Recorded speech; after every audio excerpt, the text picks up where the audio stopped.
Ahli-ahli yang berhormat sekalian, perbahasan sudah tamat. Saya minta pihak kerajaan untuk memberi pergulungan. Terima kasih Timbalan Speaker bagi menjawab perkara-perkara yang dibangkitkan di dalam penyata yang ada dan juga apa yang dinyatakan oleh ahli-ahli yang berhormat. Saya ingin mengatakan di sini, membawa kepada ahli-ahli Dewan untuk mengimbau balik tentang bagaimanakah mikrokredit ini ataupun pinjaman kecilan ini telah mula dilaksanakan. Ianya adalah asasnya, sebagaimana yang Hulu Kelang cakap, adalah untuk membasmikan kemiskinan. Ya. Sebab itu polisi atau dasar kerajaan, iaitu dasar daripada kebajikan kepada berpendapatan itu, daripada welfare to workfare dengan izin, dilaksanakan seawal 2010. Tetapi dalam masa yang sama juga, kerajaan sebenarnya telah pun mendapati ada satu hasil yang mana diperolehi hasil daripada hutang talam yang telah dapat dikutip sebanyak 392 juta itu. Jadi kerajaan merasakan bagi merealisasikan hasrat kerajaan untuk memastikan rakyat negeri Selangor boleh berpendapatan, dan bantuan yang paling signifikan kepada mereka adalah untuk mewujudkan satu tabungan khas untuk membolehkan peniaga-peniaga ataupun mereka yang ada sedikit kebolehan keusahawanan kecil-kecilan ini diberikan satu permulaan dana yang kita jangkakan tidak melebihi RM5,000. Atas dasar itu sebenarnya kita lihat kalau kita fikirkan kenapa ianya tidak boleh diberikan besar pinjaman dan sebagainya, ataupun apakah tidak boleh buat pelaburan sebagaimana yang Bukit Gasing sarankan, saya ingin membawakan di sini bahawa tumpuan kita adalah untuk memastikan keluarga di Selangor ini boleh berpendapatan melebihi 1,500. Jadi di antara agenda yang kita mahu bawa adalah mereka-mereka, terutamanya suri rumah, yang boleh memanfaatkan masa yang ada ataupun memanfaatkan kebolehan yang ada. Dengan sedikit dana yang disuntik ini, mereka akan boleh membuat perniagaan secara kecil-kecilan. Sebab itu kita lihat ramai ataupun kalau skim sel ini kita lihat kriterianya adalah 100% ianya adalah wanita. Ya, kita berikan tumpuan kepada wanita untuk melaksanakan program ini, dan kita lihat kejayaannya begitu besar. Alhamdulillah, ada yang sekarang ini boleh berpendapatan yang paling terbaik adalah mencecah RM10,000. Ya, itu yang kita mahukan, bahawa hasrat kerajaan itu kita dapat gerakkan pendapatan itu daripada stagnan ataupun mendata dengan izin, ianya telah pun boleh ditingkatkan. Jadi sebab itu dibuat secara berbeza. Skim sel ini dimanfaatkan pada mereka-mereka yang duduk di dalam luar dari kawasan perbandaran terutamanya, supaya mereka boleh kenali satu sama lain, ada networking antara mereka, dan akhirnya boleh support ataupun memberikan sokongan antara satu sama lain untuk menjayakan aktiviti yang mereka laksanakan. Jadi untuk itu kalau saranan ataupun kita lihat tentang penemuan kenapakah dana itu sekarang ini hanya baru diluluskan ataupun dilepaskan sebanyak 24 juta, saya ingin mengatakan komitmen kerajaan, 50 juta itu masih wujud. Masih wujud. Tetapi sekarang ini dana ini dilepaskan 24 juta, tetapi jangan lupa ini adalah dana revolving ataupun dana yang berpusing, yang mana bila tiap kali yang dibayar semula, dana itu akan masuk semula di dalam tabungan. Jadi ia tidak hilang. Alhamdulillah, untuk skim mikrokredit, skim sel ini kita lihat peratusan pembayaran balik hampir 100%, walaupun sebenarnya yang tepatnya 99% lah.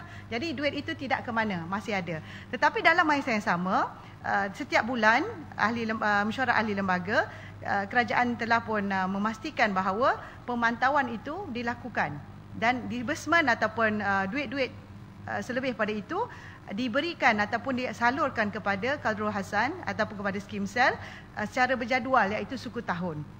Jadi insya-Allah 50 juta itu tidak kita bawa ke tempat lain, tetapi ia masih komitmen kerajaan untuk diberikan. Tetapi kalau saya lihat daripada soalan dewan yang lepas, sekarang dana yang terkumpul di dalam skim sel telah pun mencecah 60 juta. Walaupun telah diberi 24 juta, tetapi dana terkumpul semula adalah 24 juta. Alhamdulillah. Dan seterusnya saya lihat perkara yang dibangkitkan, apakah kita lihat adakah satu ruang untuk kita membolehkan pinjaman yang melebihi 30,000 ataupun mencecah 30,000. Saya ingin mengatakan di sini, baru-baru ini di dalam mesyuarat ahli lembaga pada 6 bulan 3, 2014 Menteri Besar dan ahli lembaga telah bersetuju supaya satu dana khas sebanyak 10 juta ditambah ya untuk memastikan mereka yang telah berjaya membuktikan mereka mempunyai kemahiran sebagai peniaga kecil ini ditingkatkan, dan dana ini adalah untuk membolehkan mereka membeli peralatan ya, peralatan dan juga kenderaan yang membolehkan mereka berniaga dengan lebih efisien, lebih mantap atau jauh langkahnya lagi. Jadi konsep yang akan dibawa adalah konsep Ar-Rahnu, iaitu pinjaman yang kita katakan pinjaman semula, pinjaman barangan, kenderaan dan sebagainya. InsyaAllah ianya akan diolah oleh lembaga Qadrul Hasan bagaimanakah pinjaman ini boleh dilaksanakan. Tetapi apa yang saya nak katakan di sini tentang graduan-graduan yang telah berjaya ya. Graduan yang telah berjaya ini juga kita melihat ianya wajar disalurkan kepada Stenko usahawan dan juga mana-mana agensi yang melaksanakan program latihan dan bimbingan ya, secara khusus seperti mana PKNS dan sebagainya, untuk ditingkatkan lagi kebolehan mereka yang mana asalnya mereka ini hanya ingin mencuba menambah pendapatan, tetapi sekarang telah mahir, ianya perlu digraduankan dan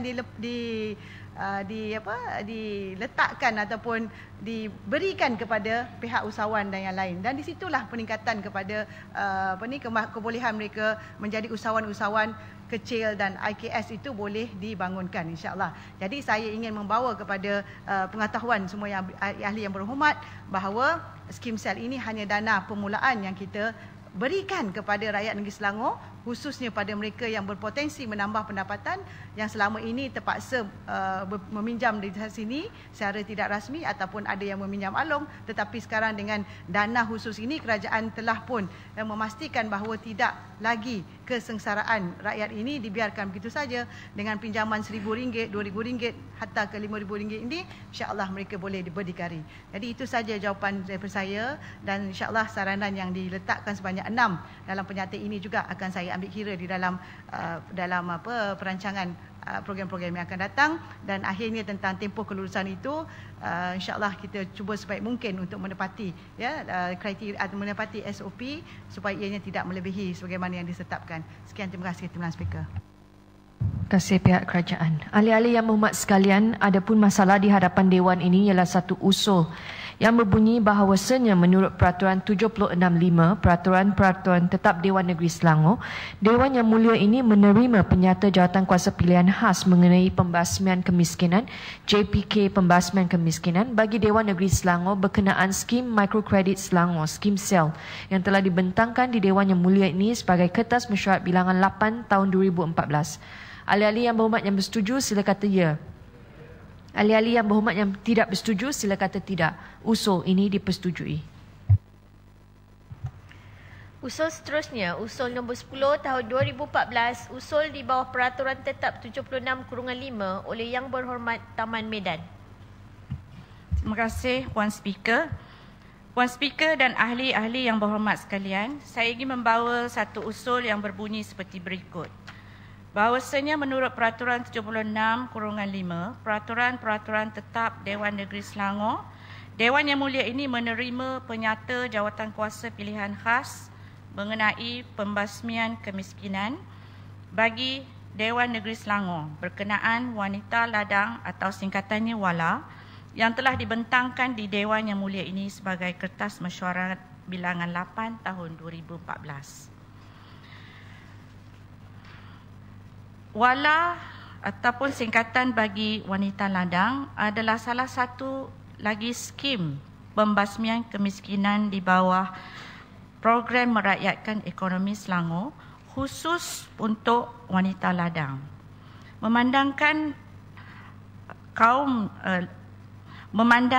masyarakat ladang adalah salah satu kelompok masyarakat yang berada di bawah paras kemiskinan atau sedikit di atas paras kemiskinan, maka program ini telah diwujudkan pada tahun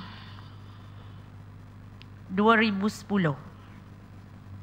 Jawatankuasa Pembasmian Kemiskinan telah mengadakan satu pendengaran awam bagi memastikan atau bagi mendapat gambaran sebenar keberkesanan program ini terhadap masyarakat ladang, khususnya wanita yang bekerja di ladang. Jadi objektif utama wala ini adalah untuk menjana pendapatan tambahan dengan sekaligus mengeluarkan pekerja wanita ladang daripada garis kemiskinan. Kenapa? Ya, ada beberapa fakta yang telah jawatankuasa ini temui dalam pendengaran tersebut. Pertama, struktur organisasi wala ini merupakan struktur yang agak kecil, memandangkan tanggungjawab yang agak besar untuk mereka pikul, iaitu 8 pegawai yang telah menumpukan fokus mereka kepada pencarian ladang dan juga peserta-peserta untuk diserapkan ke dalam program di bawah wala. Kedua, fungsi 8 orang pegawai ini begitu pelbagai. Ia merangkumi pertama, mencari ladang-ladang untuk memperkenalkan program kepada wanita-wanita ladang. Kedua, mendapatkan kelulusan dari pihak pengurusan ladang. Ketiga, memperkenalkan dan memohon untuk menjemput wanita ladang ini mengambil bahagian. Kerana wanita ladang ini tertakluk kepada peraturan yang telah ditetapkan oleh pihak pengurusan ladang. Dan keempat, mendaftarkan peserta yang berminat dan meyakinkan objektif wala ini, iaitu menambahkan pendapatan mereka. Jadi sasarannya kepada wanita yang bekerja di ladang atau yang tidak bekerja, merupakan hanya suri rumah, bagi mengikuti program yang telah ditetapkan. Ketiga, daripada jumlah ladang yang dilawati, hanya 47% sahaja yang bersedia untuk bersama dalam program tersebut, iaitu sejumlah 21 buah ladang di dalam negeri Selangor ini. Keempat, kelayakan penyertaan bergantung kepada syarat yang telah ditetapkan. Dia syaratnya sangat mudah, iaitu warga negara Malaysia dan tinggal di ladang-ladang. Dan ditetapkan juga berumur antara 18 hingga 55 tahun. Kelima, program yang dijalankan oleh wala adalah mengaturkan kerja-kerja sambilan, latihan-latihan asas pembangunan diri dan komuniti serta program perniagaan kecil dan pemasaran. Namun ada beberapa perkara yang ditemui oleh jawatankuasa dalam perkongsian maklumat oleh pegawai-pegawai yang bertugas dalam projek wala ini. Antaranya adalah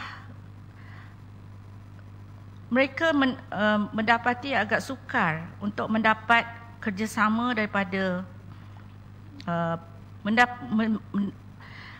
mendapati sukar untuk mendapat penyertaan daripada wanita ladang kerana wanita-wanita yang bekerja di ladang ini sangat terkongkong hidupnya dengan kebergantungan mereka oleh pihak ladang. Ya. Dan keduanya, terpaksa diwujudkan program sambilan, ya, membayar upah untuk membuat perkara ataupun kerja-kerja kecil, ya, bagi memberi mereka bayaran atas ataupun memberi upah terhadap kerja-kerja kecil yang dilakukan, ya, yang sebenarnya sepatutnya memberikan mereka pinjaman tersebut untuk menjalankan perniagaan. Tapi didapati wanita ini belum bersedia untuk menjalankan perniagaan. Jadi diwujudkan kerja-kerja dan mereka diberi upah, ya, menjalankan kerja-kerja tersebut. Seterusnya, wala juga mendapati agak sukar untuk menyediakan program, sebab salah satu perkara yang disarankan ataupun yang boleh dilakukan oleh wanita ladang adalah bercucuk tanam. Tapi ini juga mendapat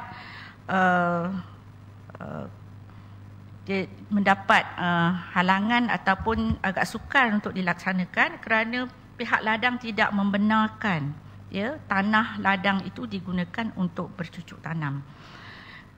Walaupun demikian, jawatankuasa terus, ya, committed untuk membantu mengeluarkan wanita ladang ini daripada kongkongan ataupun kongkongan kemiskinan, tapi didapati mereka menghadapi jalan yang agak sukar.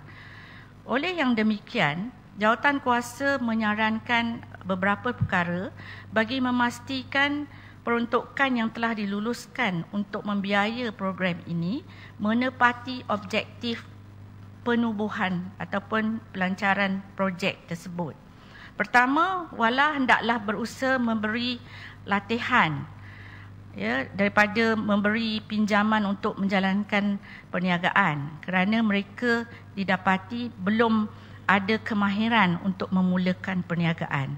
Oleh itu disarankan memberi latihan yang lebih mendalam dalam kemahiran mengikut minat peserta. Kemudian yang keduanya, Wala haruslah mewujudkan hubungan yang baik dengan pengurus ladang dan syarikat ladang supaya kemudahan asas dapat disediakan untuk program-program Wala yang dijalankan, seperti penggunaan dewan dan juga kebenaran untuk mengadakan program di ladang-ladang tersebut. Sebab ada situasi mereka berdepan dengan bantahan oleh pihak pengurusan untuk melakukan program di dalam ladang. Ketiga, kerajaan negeri hendaklah meningkatkan taraf hidup pekerja ladang dengan menggalakkan pendidikan di kalangan golongan wanita. Kerajaan negeri hendaklah menggalakkan syarikat ladang juga membina prasarana seperti tadika untuk kanak-kanak ataupun anak-anak pekerja ladang. Selain itu, memberi bantuan mikrokredit kepada mereka, perkhidmatan kaunseling juga harus diberikan memandangkan kebanyakan masalah yang dihadapi oleh wanita ladang ialah dari segi budaya mereka yang tidak menggalakkan wanita berdikari. Jadi ini yang dihadapi oleh wanita ladang yang merasakan mereka tidak nampak diri mereka menjadi seorang usahawan yang berjaya. Jadi ini menjadi halangan untuk mereka keluar daripada kelompok kemiskinan. Dan yang terakhir, daripada pendengaran tertutup yang Jawatankuasa adakan, keberkesanan kos dan juga konsep Wala ini perlu dikaji semula. Kerana dia tidak menepati sepenuhnya objektif kewujudan Wala ini, iaitu menjana pendapatan tambahan bagi wanita ladang. Jadi Jawatankuasa melihat mungkin lebih baik ditumpu ataupun memberi penumpuan terhadap mengubah set minda masyarakat wanita ladang sebelum membawa mereka kepada ataupun menawarkan mereka untuk menjalankan perniagaan. Jadi dengan itu, Taman Medan ingin mencadangkan kepada Dewan ini pembentangan penyata daripada Jawatankuasa Pembasmian Kemiskinan. Sekian, terima kasih. Penyokong Sungai Pelik. Tuan Speaker, Sungai Pelik menyokong usul Taman Medan. Tuan Speaker, sebagaimana yang kita tahu, kebanyakan wanita ladang dikategorikan sebagai golongan yang serba berkekurangan, sama ada dari segi pendidikan, ekonomi maupun kemahiran pengurusan kendiri, keluarga dan kewangan. Oleh itu, golongan ini perlu terus diberi perhatian supaya tidak ketinggalan arus pemodenan, bahkan akan membawa kesan yang merangsangkan. Memandang tempoh pelaksanaan program Wala yang bermula pada April 2012 agak pendek, iaitu hanya 2 tahun saja. Maka tentulah keberkesanan kurang memuaskan. Keberkesanan program Wala hanya dapat dinilaikan selepas satu tempoh yang panjang di mana program ini melibatkan usaha mengubah mentaliti mereka yang selama ini terkongkong oleh unsur budaya dan tahap pendidikan. Saya berpendapat peningkatan tahap pendidikan merupakan cara yang paling baik untuk meningkatkan taraf hidup mereka. Oleh itu, strategi program haruslah menjurus kepada pendidikan yang berterusan. Tuan Speaker, Saya juga bercadang supaya syarikat dagang menyediakan kemudahan tadika demi meningkatkan beban wanita dagang.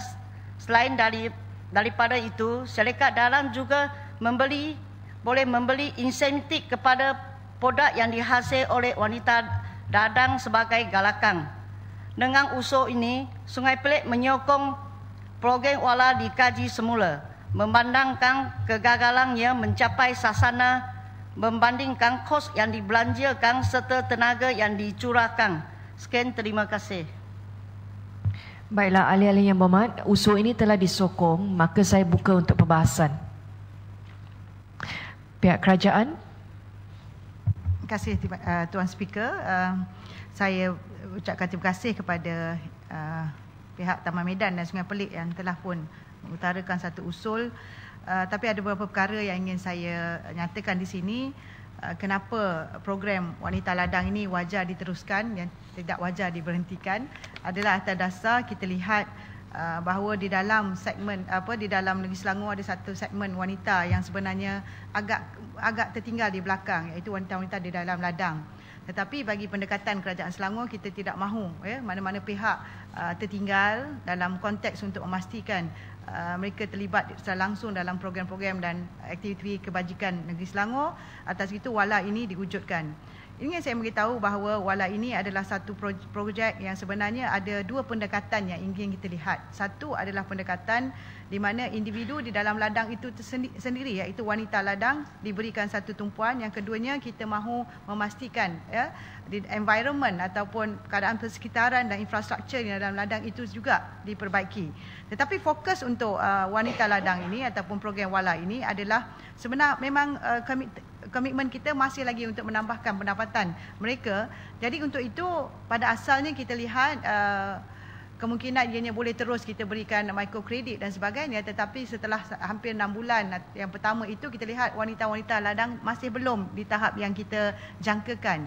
Oleh itu modus operandi ataupun pendekatan itu kita berikan sedikit berbeza, di mana kita Kerajaan Selangor ataupun pihak agensi yang terlibat itu memulakan aktiviti pendekatan memberikan latihan terlebih dahulu, latihan skill tentang kemahiran-kemahiran yang berkaitan dengan makanan, jahitan dan tanaman untuk mereka suka dulu untuk terlibat. Dan bagi mereka yang telah terlibat itu juga, bagi mereka yang inginkan satu aktiviti berterusan, jadi kita tawarkan satu program bimbingan yang boleh mendapatkan pendapatan setelah habis je program itu, kita bagi upah. Sebab selain daripada aktiviti itu, mereka terus akan dapat satu kerja tangan ataupun aktiviti dan ianya dibayar. Dan kita lihat sebenarnya dalam apa yang saya dapati daripada 525 peserta, kita lihat bagaimana macam-macam program kalung bunga, malai, manik, kraft dan sebagainya, yang mana ianya memberikan pendapatan bagi kita mungkin tak banyak, tetapi seorang peserta itu boleh mencecah sehingga RM200 ke RM300 sebulan. Ia telah boleh membantu walaupun ia tidak dalam bentuk aktiviti yang dia sendiri buat, tetapi ianya adalah bantuan daripada pihak agensi wala untuk memberikan satu program bersama dan upah itu dibayar RM300 itu mereka dapat secara bulanan. Tetapi bottom line dia, dengan izin, ianya akan memastikan wanita yang dah bersedia ni nanti di situlah kita mula memberikan microkredit. Jadi kalau kita nak compare ataupun kita nak bandingkan bilangan yang terlibat itu dengan dengan dana yang diberikan sebanyak yang baru dikeluarkan adalah 1.2 juta hampir, ianya tidaklah macam impaknya besar sangat, kuantitinya macam banyak, tetapi sebenarnya kesan di ladang itu telah mula kita nampak, impak tu mula kita nampak. Jadi saya merasakan inilah salah satu. Saya ingin mencelah. Sebenarnya apa yang kami dapati daripada pembentangan pegawai-pegawai yang ditugaskan adalah pihak kerajaan perlu menyediakan peluang perniagaan tu kepada wanita ladang, dan peruntukan yang ada itu digunakan untuk memberi upah kepada wanita ladang tersebut, bukan memberi pinjaman tetapi memberi upah, dan diwujudkan kerja-kerja tersebut tu supaya duit itu dapat diberikan sebagai upah kepada wanita ladang. Itu saya sebut tadi tentang kita ada step dia, kita ada langkah-langkahnya. Pertama kita bagi upah. Step pertama bagi dia latihan, lepas tu upah, dia buat program tu dapat upah. Bila dia dah mahir dan dia boleh berdikari untuk menjayakan perniagaan kecil-kecilan itu, kita akan berikan pinjaman. Dan pinjaman itu bukan di bawah konteks yang kita kata macam mimbar atau skim sel. Dia perlu ada satu pinjaman yang agak berbeza. Sebab kita lihat wanita yang terlibat ini juga sebenarnya mereka adalah juga pekerja-pekerja ladang. Yang datang bersama dengan kita adalah secara part time ataupun sambilan untuk menambah pendapatan. Tapi maknanya insya-Allah akhirnya program Wala ini pada asalnya dulu terus bagi microkredit, tetapi sekarang kita telah sedikit improve ataupun perbaiki. Kita bagikan latihan terlebih dahulu, lepas tu dia merasai program yang kita latih itu dengan upah sedikit sewajar ataupun setanding dengan apa yang dilaksanakan, dan bila mereka telah mahir baru kita berikan microkredit. So insya-Allah di situlah kita tahu bahawa mereka telah boleh berdikari, tidak lagi perlu bimbingan secara langsung oleh pihak Wala yang bertugas. Di situ yang saya nak semua faham bahawa ianya bukan benda yang mudah, dengan banyak kekangan-kekangan yang ada sama ada dari pihak ladang ataupun ahli keluarga sendiri. Tetapi insya-Allah saya yakin program ini boleh dilaksanakan dengan baik, tetapi mungkin memerlukan masa yang agak sedikit panjang. Tidak kalau kita boleh comparekan sebagaimana program skim sel dan mimbar. Dan akhirnya saya nak menyentuh tentang struktur kenapa ia terlalu kecil. Memang kita tengok beberapa ladang yang ada ini cukup untuk 8 orang untuk beroperasi secara terus, tetapi kerjasama yang saya ingin cakap pada sini adalah kerjasama ini juga adalah bersama-sama dengan Pusat Wanita Berdaya dan juga Stenko Ladang untuk memastikan program ini berjaya. Jadi bukanlah semata-mata struktur 8 orang itu saja yang difokuskan untuk melaksanakan program ini. Kita ada 3 agensi yang terlibat secara langsung. Jadi selain daripada itu, saya juga maklum saranan-saran yang diberi. Jadi saya ingin mengatakan Wala ini ada sedikit, program ini agak sedikit istimewa kerana khusus kepada wanita ladang, tidak seperti mana skim sel dan juga mimbar. Ianya terbuka pada semua bangsa, dan dia tidak ada termasuk juga orang kurang upaya insya-Allah. Tapi untuk wanita ladang, khusus untuk wanita India yang bekerja di ladang-ladang. Sekian, terima kasih Tuan Speaker.